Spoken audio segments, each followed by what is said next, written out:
खास है।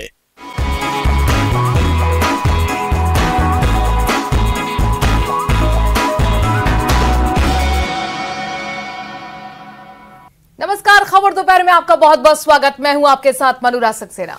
नमस्कार, मैं रविंद्र सिंह और शुरुआत दौसा से आ रही बड़ी खबर से करते हैं, जहां पर बीजेपी प्रत्याशी ने नामांकन किया है। 24 अक्टूबर आज की तारीख में नामांकन किया है। बीजेपी प्रत्याशी जगमोहन मीणा ने नामांकन किया है। कैबिनेट मंत्री किरोड़ीलाल मीणा के भाई हैं जगमोहन मीणा।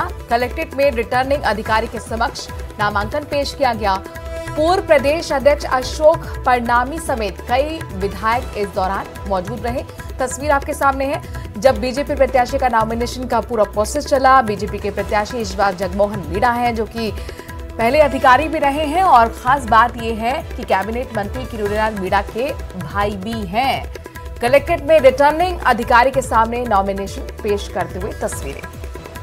तो जो 7 सीटें हैं विधानसभा की उपचुनाव की राजस्थान में, उनमें से दौसा भी एक सीट जिस पर बीजेपी की तरफ से जगमोहन मीणा को प्रत्याशी बनाया गया। आपको बता दें कि दौसा विधानसभा सीट दौसा लोकसभा में मुरारीलाल मीणा के विधायक से सांसद बनने के बाद खाली हो गई थी। अब इस पर 13 नवंबर को चुनाव होना है और इसी को लेकर अब नामांकन की प्रक्रिया चल रही है। 25 अक्टूबर नामांकन की आखिरी तारीख है। बीजेपी प्रत्याशी जगमोहन मीणा ने अपना नामांकन दाखिल कर दिया है। झुंझुनू सीट पर बीजेपी का नॉमिनेशन बीजेपी उम्मीदवार राजेंद्र भावू ने किया है, पर्चा भरा है और नामांकन में मंत्री अविनाश गहलोत भी मौजूद रहे। वंशवाद की परंपरा इस बार खत्म होगी, ये बात कही गई है। प्रत्याशी भांबू की तरफ से झुंझुनू के विकास के लिए काम करेंगे, ये भी उन्होंने कहा है। और साथ ही साथ ये भी कहा है कि यमुना के जल को लाना यहां झुंझुनू शेखावाटी के लिए प्राथमिकता है। तो बड़ी बातें इस दौरान नामांकन भरते हुए झुंझुनू सीट पर बीजेपी प्रत्याशी ने कही हैं। राजेंद्र भावू ने आज नामांकन किया है, नॉमिनेशन किया है। इस दौरान प्रदेश सरकार में मंत्री अविनाश गहलोत भी उनके साथ मौजूद रहे। बड़ी बात यह कही गई कि वंशवाद की परंपरा इस बार खत्म होगी, झुंझुनू के विकास के लिए काम करेंगे। साथ ही उन्होंने प्राथमिकता भी गिनाई है। उन्होंने कहा है कि यमुना के जल को लाना उनकी पहली प्राथमिकता होगी, यानी कि चुनावी मुद्दे क्या है ये भी क्लियर करते हुए भावू नजर आ रहे हैं। और साथ ही उन्होंने कहा है कि विकास के लिए वो काम करेंगे। तस्वीरें आपके सामने हैं जब नॉमिनेशन भरते हुए राजेंद्र भावू नजर आए। राजेंद्र भावू बीजेपी के प्रत्याशी हैं। ये भजनलाल जी शर्मा, केंद्र से मंत्री अर्जुन जी मेघवाल साहब और हमारे प्रदेश अध्यक्ष सम्माननीय मदन जी राठौड़ यहाँ शिरकत दी और एक बहुत ही भव्य और ऐतिहासिक सभा को उन्होंने संबोधित किया और हम लोगों को आशीर्वाद दिया। झुंझुनू की जनता ने उन्हें विश्वास दिलाया कि यहाँ भाजपा का कमल हम खिलाएंगे, इस बात का विश्वास देते हैं। और जैसे जैसे आखिरी तारीख आ रही है नामांकन दाखिल करने की, तेजी के साथ प्रत्याशियों की तरफ से नामांकन का दौर जारी है। इस बीच 5 अन्य प्रत्याशियों ने भी नामांकन पत्र दाखिल किए हैं। 5 तस्वीरें इस वक्त आपकी टीवी स्क्रीन पर। टोंक से देवी उनियारे के बीजेपी प्रत्याशी राजेंद्र गुर्जर नॉमिनेशन भरते हुए, इसके साथ साथ रामगढ़ की भी तस्वीरें आप देख रहे हैं। यहाँ पर आप देखिए किस तरीके से कांग्रेस के प्रत्याशी आर्यन जुबैर खान, जो कि जुबैर खान के बेटे हैं, उन्होंने नॉमिनेशन भरा है। इसके साथ रामगढ़ से बीजेपी के प्रत्याशी ने भी आज नामांकन भरा है, सुखवंत सिंह उनके सामने बीजेपी प्रत्याशी। और साथ ही झुंझुनू की तस्वीर भी आपके सामने है। नॉमिनेशन का दौर आज के साथ कल भी चलेगा। कांग्रेस प्रत्याशी अमित ओला पर्चा भरते हुए और झुंझुनू से तस्वीर एक और आई है बीजेपी प्रत्याशी राजेंद्र गुड़ा की। निर्दलीय प्रत्याशी हैं यहाँ पर, ये निर्दलीय प्रत्याशी हैं और इन्होंने पर्चा भरा है। हाँ, ये पूर्व में मंत्री भी रह चुके हैं और निष्कासित इनको कर दिया गया था। राजेंद्र गुड़ा को विधायक निर्दलीय के तौर पर थे पिछली बार, अगर 2018 में बात करें तो जीत कर आए थे, समर्थन कांग्रेस को दिया था। तो झुंझुनू का मुकाबला भी दिलचस्प होता हुआ दिखाई दे रहा है राजेंद्र गुड़ा के नॉमिनेशन के बाद। कुल मिलाकर त्रिकोणीय मुकाबला झुंझुनू में।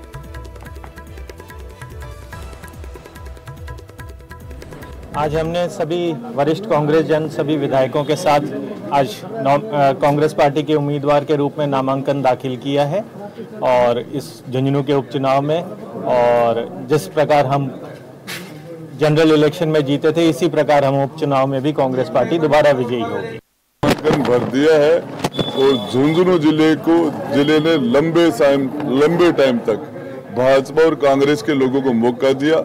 भाजपा की अब की बार प्रदेश में 5वीं बार सरकार है, 5वीं बार, और दिल्ली में हमारी भाजपा की 4थी बार सरकार है। हमारे झुंझुनू को बजट में हर बार अनदेखी की और चाहे भाजपा हो चाहे कांग्रेस हो, उन्होंने जिले का बंटा ढार कर दिया। स्पोर्ट्स यूनिवर्सिटी आई हुई चली गई। यहाँ पर आज भी पुलिया घोषणा पर घोषणा होते हैं, ग्राउंड लेवल पर कुछ नहीं है। कांग्रेस ने भी लंबे टाइम तक एक परिवार का यहाँ शासन रहा और एक परिवार एक ही जाति का शासन रहा। 70 साल में आप लोगों ने इनका मौका दिया, एक बार मुझे दीजिए मौका। मैं हमारे जिले की, हमारे झुंझुनू विधानसभा की कायाकल्प कर देंगे। आज सभी हमारे भाई साहब दामोदर जी के नेतृत्व में हमने आज नामांकन दाखिल किया है, कार्यकर्ता हैं सभी। और आज माननीय मुख्यमंत्री जी हमारे बीच में रहेंगे और आज से ही कार्यक्रम शुरू, हमारे जो आम जन तक हमारी जो सरकार की योजना है उसके बारे में माननीय मुख्यमंत्री जी हमारे स्थानीय कार्यकर्ता सब बताएंगे किस प्रकार मोदी जी की जो हमारी केंद्र की योजना है, राजस्थान की योजना है, आम जन के लिए हम वहाँ किस प्रकार अंतिम व्यक्ति तक योजना पहुँचे, इसके लिए आज यहाँ हम एकत्रित हुए हैं, सबको अवगत कराना। 13 नवंबर को प्रदेश की 7 सीटों पर उपचुनाव होने और ऐसे में लंबे इंतजार के बाद कांग्रेस ने सभी 7 सीटों पर उम्मीदवारों के नाम का ऐलान कर दिया है। जिन 7 उम्मीदवारों को टिकट दिया गया उनमें 6 चेहरे नए हैं। चुनाव के दंगल में उतरे कांग्रेस के पहलवान। कांग्रेस ने भी किया उम्मीदवारों के नाम का ऐलान। 7 विधानसभा सीटों पर उपचुनाव, 6 नए चेहरों को मौका। 7 सीटों पर होने वाले उपचुनाव में कांग्रेस के टिकट पर कौन उम्मीदवार चुनावी मैदान में होगा, ये अब साफ हो चुका है। कांग्रेस ने सभी 7 सीटों पर अपने उम्मीदवारों के नाम का ऐलान कर दिया है, जिसमें 6 कैंडिडेट पहली बार सियासी रण में किस्मत आजमाने उतरेंगे। कांग्रेस ने जिस तरीके से नए चेहरों को उपचुनाव में मौका दिया है, उसमें साफ साफ उसकी बदली हुई रणनीति की झलक मिल रही है। उपचुनाव के लिए कांग्रेस के 7 प्रत्याशी। कांग्रेस ने झुंझुनू से अमित ओला को टिकट दिया है, जो सांसद बृजेंद्र सिंह ओला के बेटे हैं और पहली बार चुनावी मैदान में हैं। इसी तरह रामगढ़ से पूर्व विधायक दिवंगत जुबैर खान के बेटे आर्यन जुबैर खान को उम्मीदवार बनाया गया है। आर्यन जुबैर भी पहली बार अपनी किस्मत आजमाएंगे। कांग्रेस ने दौसा से दीनदयाल बैरवा, देवली उनियारा से कस्तूर चंद्र मीणा, सलूंबर से रेशमा मीणा और 84 से महेश रोत को टिकट दिया है। सलूंबर सीट से कांग्रेस की उम्मीदवार रेशमा मीणा ने साल 2018 में पार्टी से बगावत कर निर्दलीय चुनाव लड़ा था। कांग्रेस की इस लिस्ट ने चौंकाने का काम किया है। बात अगर दौसा सीट की करें तो यहाँ कांग्रेस ने सामान्य सीट पर SC वर्ग के प्रत्याशी को टिकट दिया है। दीनदयाल बैरवा दौसा पंचायत समिति के प्रधान रहे हैं। उनकी पत्नी बीना बैरवा लवाड़ पंचायत समिति की प्रधान है और उनके पिता किशन लाल बैरवा भी दौसा के प्रधान रह चुके हैं। पहले तो माननीय मुरारी मीणा साहब का, सतीश बाड़ साहब का और समस्त आला कमान को बहुत बहुत धन्यवाद अगर मुझे यहाँ उपचुनाव में बनाया। रही बात मुद्दों की, आपको पता है 9-10 साल पहले बीजेपी की सरकार बनी थी। मेरे को लगता नहीं इन्होंने कुछ काम किया हो, ज़्यादातर कोई काम किया नहीं। दिल्ली आना, वो जाना, पर्ची भेजना, पर्ची लाना, कोई मंत्रियों का पता नहीं है ये क्या कर रहे हैं। कोई इस्तीफा दे रहा है, कोई इस्तीफा ले रहा है, कोई इस्तीफा लेने वाला ही नहीं है कोई। ऐसी स्थिति आप लोगों ने देखा होगा। रही बात विकास की बात, देखो गहलोत साहब सरकार ने कितने अच्छे काम करवाए थे, उन हमारी योजनाओं को इन्होंने बंद कर दी। हमारा ये मिशन होगा उपचुनाव के बाद में, हमारी जो योजना है विशेष तौर पर जो मुरारी मीणा साहब ने हमारे ईसरदा प्रोजेक्ट का जो प्रोजेक्ट पास करवाया था, उसको सरकार बनने के बाद इन्होंने उसको बिल्कुल एकदम ठंडे बस्ते में डाल दिया है। हम जनता को लेकर, युवाओं को लेकर उपचुनाव के बाद में उस मुद्दे को पुनर्जोर से विधानसभा में उठाएंगे और उसको हम जल्दी ही चालू करवाएंगे। अब अगर इन 7 सीटों पर कांग्रेस और बीजेपी उम्मीदवारों की टक्कर की बात करें तो झुंझुनू सीट पर कांग्रेस ने अमित ओला को मैदान में उतारा है, जिनका मुकाबला बीजेपी के राजेंद्र भांबू से होगा। रामगढ़ सीट पर दिवंगत जुबैर खान के बेटे और कांग्रेस उम्मीदवार आर्यन जुबैर का मुकाबला बीजेपी के सुखवंत सिंह से होगा। दौसा में कांग्रेस के दीनदयाल बैरवा का मुकाबला बीजेपी के जगमोहन मीणा से होगा। हालांकि इस सीट पर SC और ST उम्मीदवार के बीच मुकाबला होने जा रहा है, जबकि ये सीट जनरल कैंडिडेट के लिए आरक्षित है। देवली उनियारा सीट पर कांग्रेस के कस्तूर चंद्र मीणा बीजेपी के राजेंद्र गुर्जर को टक्कर देंगे। हालांकि 2013 में इस सीट पर राजेंद्र गुर्जर ने जीत दर्ज की थी। बात खीमसर सीट की करें तो यहाँ कांग्रेस उम्मीदवार रतन चौधरी का मुकाबला बीजेपी के रेवंत राम डांगा से होगा। रतन चौधरी डॉक्टर रह चुकी हैं। रतन चौधरी को टिकट मिलते ही बीजेपी नेता उनके पति सभाई सिंह चौधरी ने बीजेपी से इस्तीफे का ऐलान कर दिया। सलूंबर सीट पर कांग्रेस ने लगातार चुनाव हार रहे रघुवीर मीणा का उपचुनाव में टिकट काट दिया है। उनकी जगह निर्दलीय चुनाव लड़ने वाली रेशमा मीणा को उम्मीदवार बनाया है, जिनका मुकाबला बीजेपी की शांता देवी से होगा। बात अगर 84 विधानसभा सीट की करें तो यहाँ कांग्रेस के महेश रौत का मुकाबला बीजेपी के कारीलाल ननोमा से होगा। महेश रौत वर्तमान में सांसरपुर ग्राम पंचायत के सरपंच है। बहरहाल बीजेपी और कांग्रेस दोनों ने ही सभी 7 सीटों पर उम्मीदवारों के नाम का ऐलान कर दिया है। शुक्रवार दोपहर तक सभी दल नामांकन कर सकते हैं। जिन 7 सीटों पर उपचुनाव होने जा रहा है उनमें से 4 सीटें कांग्रेस के कब्जे वाली हैं, जबकि एक बीजेपी, एक बाप और एक आरएलपी के खाते में थी। अब देखना ये होगा कि उपचुनाव के दंगल में कौन किस पर भारी पड़ता है। Bureau report, news 18 Rajasthan. Kota में डेंगू और स्क्रब टाइफस लगातार पैर पसार रहा है। जिस तेजी से आंकड़े बढ़ रहे हैं वो काफी डराने वाले हैं। शहर में अब तक डेंगू के ही 300 मामले सामने आ चुके हैं। बता दें आपको कि आज भी 5 डेंगू पॉजिटिव केस सामने आए हैं, तो एक नर्सिंग छात्रा की डेंगू से मौत हो गई। इसके अलावा स्क्रब टाइफस भी उतनी ही तेजी से फैल रहा है, जिसको देखते हुए स्वास्थ्य महकमा भी अलर्ट मोड में है। शहर से लेकर ग्रामीण इलाकों में अलग अलग टीमें बनाई गई हैं, जो घर घर जाकर लोगों को जागरूक कर रही हैं।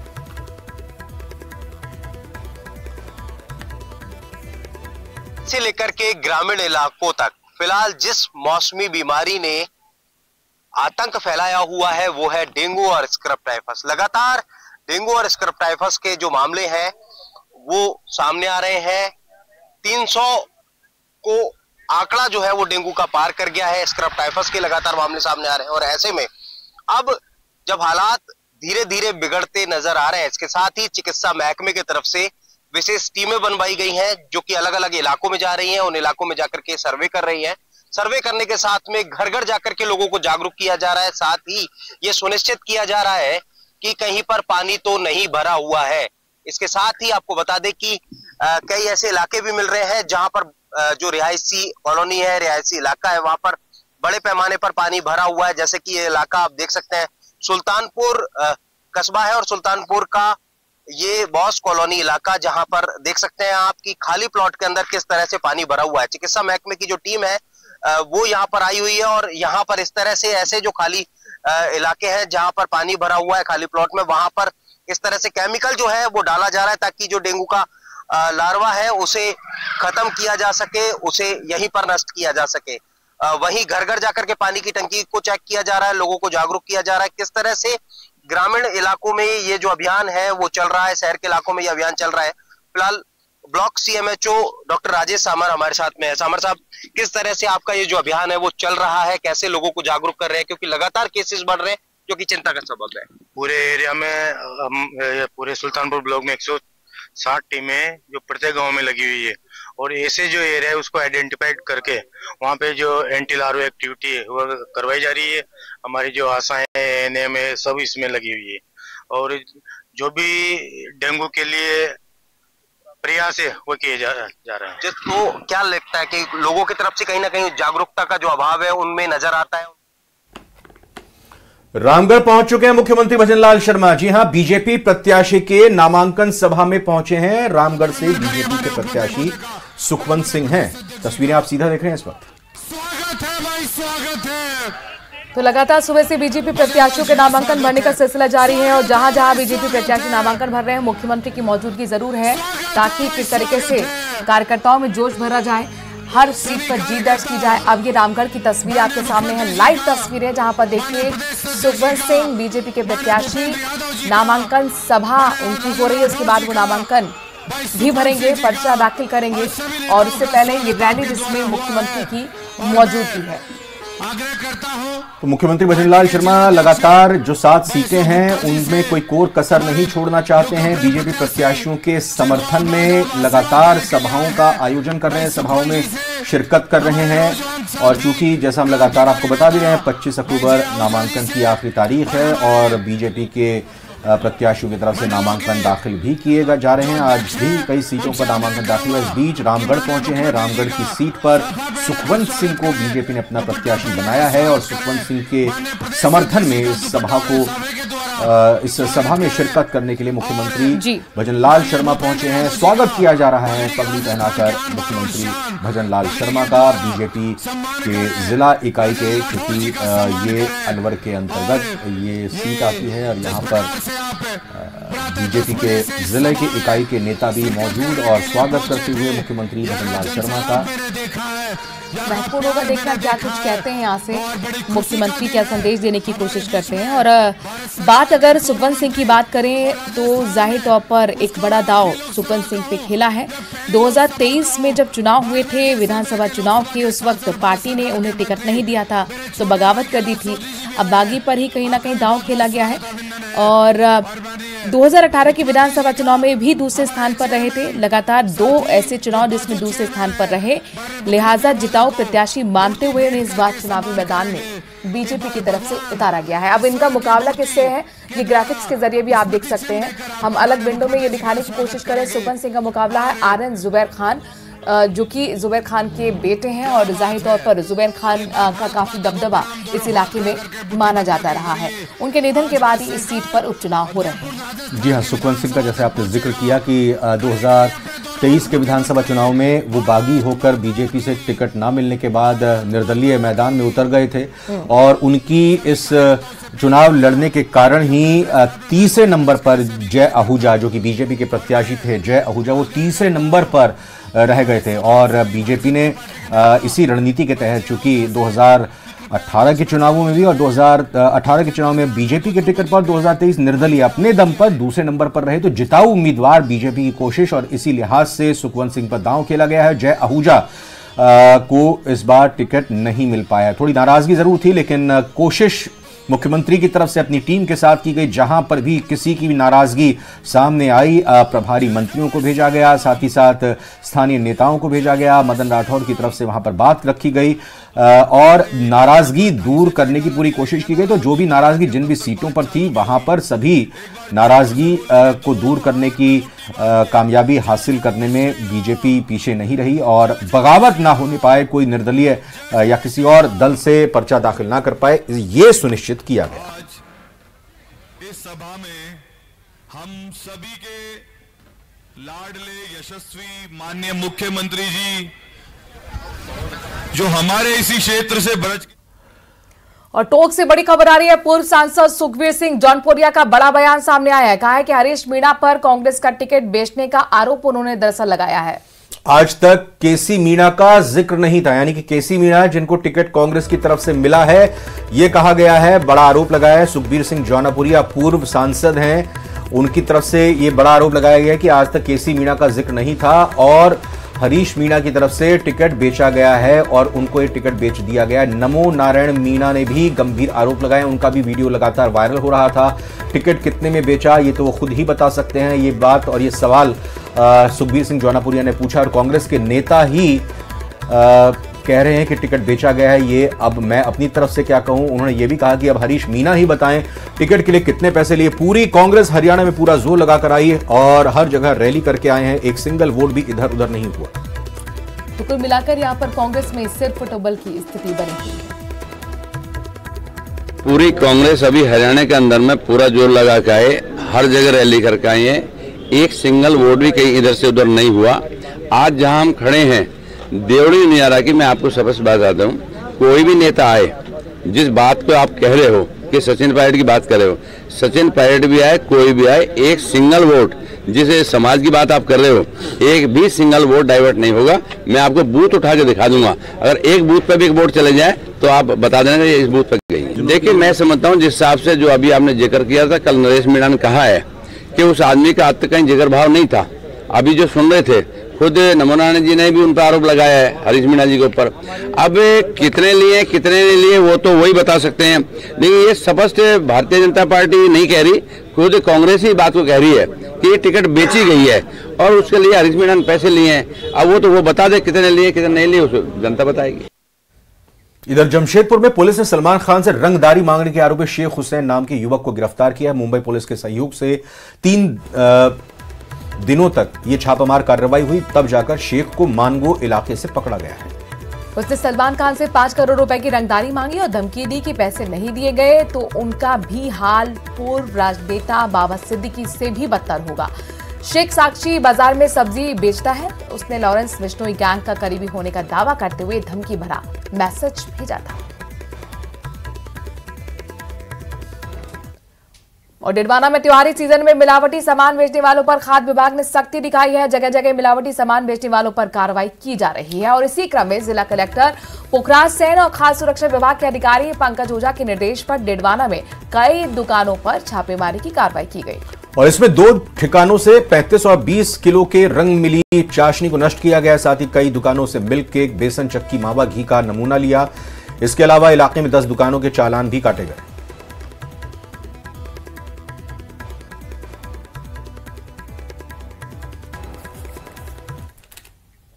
इधर भीलवाड़ा में त्योहारों पर खाद्य विभाग का अलर्ट मोड साफ तौर पर देखने को मिल रहा है। जिला कलेक्टर नमित मेहता के निर्देश पर खाद्य सुरक्षा टीम शहर के बाजार नंबर 2 में कई दुकानों पर छापामारी करने पहुंची। साथ ही खाद्य सामग्री के सैंपल भी लिए गए, जहां बड़ी मात्रा में एक्सपायरी खोया पाया गया है। नष्ट इसे किया गया। मुख्य चिकित्सा और स्वास्थ्य अधिकारी डॉक्टर सीपी गोस्वामी ने कहा कि खाद्य सुरक्षा टीम ने सूजी, आटा समेत कई खाद्य सामग्री के सैंपल लिए हैं, जांच के लिए भिजवाए गए हैं। जांच रिपोर्ट आने के बाद कानूनी कार्रवाई की जाएगी।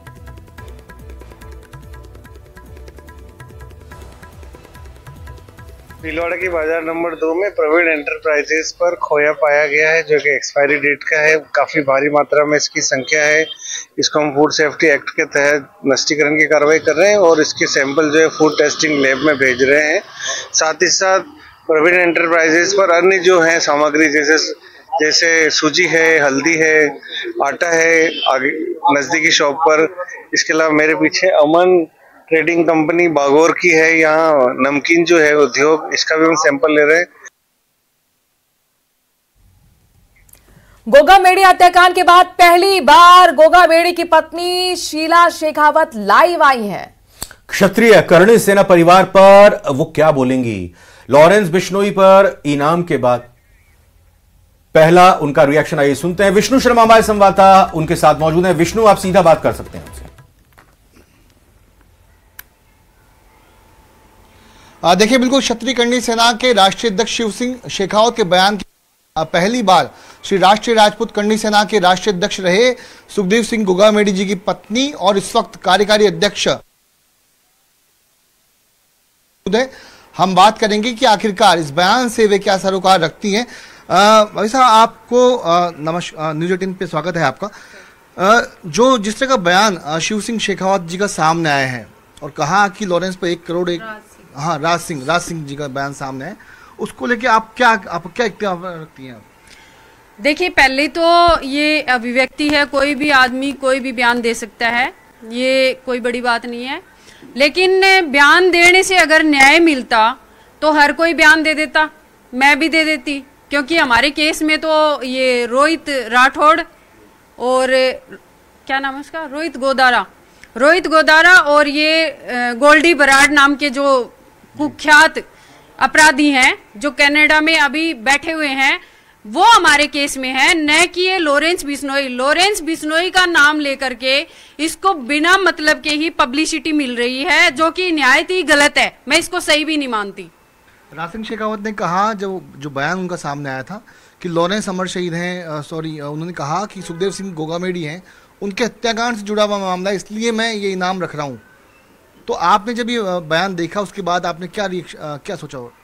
सर, पहली बात तो मैं आपको बता दूं कि जो हमारा केस है, जो केस हमारा चल रहा है, उसमें लॉरेंस बिश्नोई का कहीं भी नाम नहीं आ रहा। हमारे केस में रोहित गोदारा और ये गोल्डी बराड़ नाम के जो 2 कुख्यात अपराधी हैं, इनके नाम है और इन्हीं पे केस हमारा चल रहा है। तो बिना मतलब के केस को खराब करने वाली बात है, इनको इधर से उधर भटकाने वाली बात है। अगर हमारा केस सही डायरेक्शन में चल रहा है तो उसको कहीं भी इधर उधर करने की जरूरत नहीं है। मैं तो ये कहती हूँ, आप ऐसे बयान देते ही क्यों जो सही नहीं हो? क्योंकि अगर बयान देना ही है तो आप ये कहिए ना कि जो विदेश में बैठे हैं उन लोगों को लाओ जल्दी से जल्दी और उनको फांसी की सजा दिलाओ। ये जो बयान सामने है राज सिंह शेखावत का, तो उसके बाद में क्या आपने आपत्ति जताई? उनसे बातचीत हुई आपकी कुछ इस तरह की, आपकी या फिर और किसी कार्यकर्ताओं की?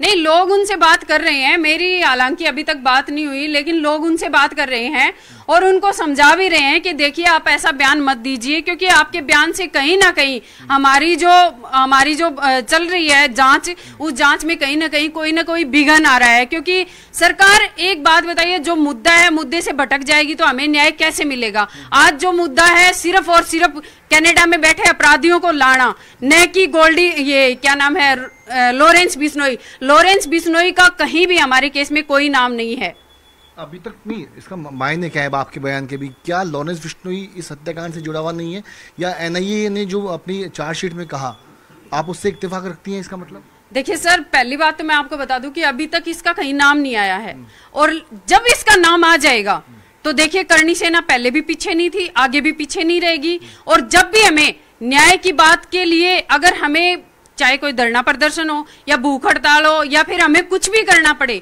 न्याय तो हम लेके रहेंगे। लेकिन आज जो भ्रमित बयानबाजी हो रही है वो न्यायिक गलत है। तो कुल मिला के आपका ये कहना है कि जो बयान सामने आया था राज सिंह शेखावत का, जिसपे 1 करोड़ और 11 लाख रुपए कुछ इनाम रखा है, वो भ्रमित करने वाला है? हाँ, ये भ्रमित ही है।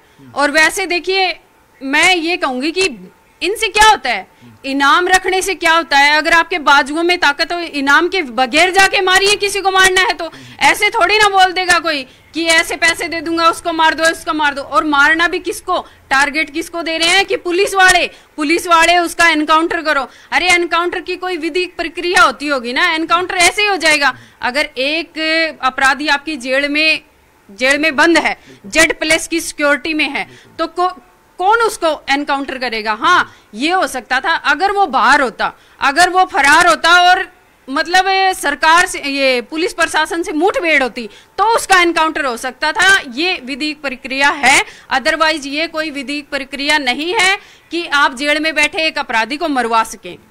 तो कुल ना कि आपकी बात नहीं हुई अभी तक राज सिंह जी से? नहीं, मैंने अभी तक बात नहीं की उनसे, लेकिन हमारे थ्रू उनसे बात चल रही थी और उन्होंने कहा कि मैंने तो अभी तो बयान दे दिया है, जो मुझे सही लगा मैंने किया। तो वो उनकी इच्छा है, वो उन पे डिपेंड करती है, उनको सही लगा उन्होंने दिया। अब मेरा इसमें एक सवाल ये है, चूंकि वे भी करणी सेना से हैं, आप भी करणी सेना से हैं, तो कुछ लोग आपके बयान को और उसके बयान को विरोधाभासी मानते हुए ये न माने कि कहीं करणी सेना में फूट पड़ी हुई है, उसको लेके आप क्या मैसेज देंगी अपने करणी सेना के जो भी कार्यकर्ता उन लोगों को? सर देखिए कि करणी सेना चाहे 1 हो या लाख हो, कोई बात नहीं है। देखिए ब्रांड होते हैं, ब्रांडों की कॉपियां निकलती रहती हैं और वो आए दिन बाजार में आती रहती है, कोई बात नहीं है। लेकिन रही बात टकराव की और मनमुटाव की, तो देखिए मतभेद हो सकते हैं, मनभेद कभी नहीं होंगे।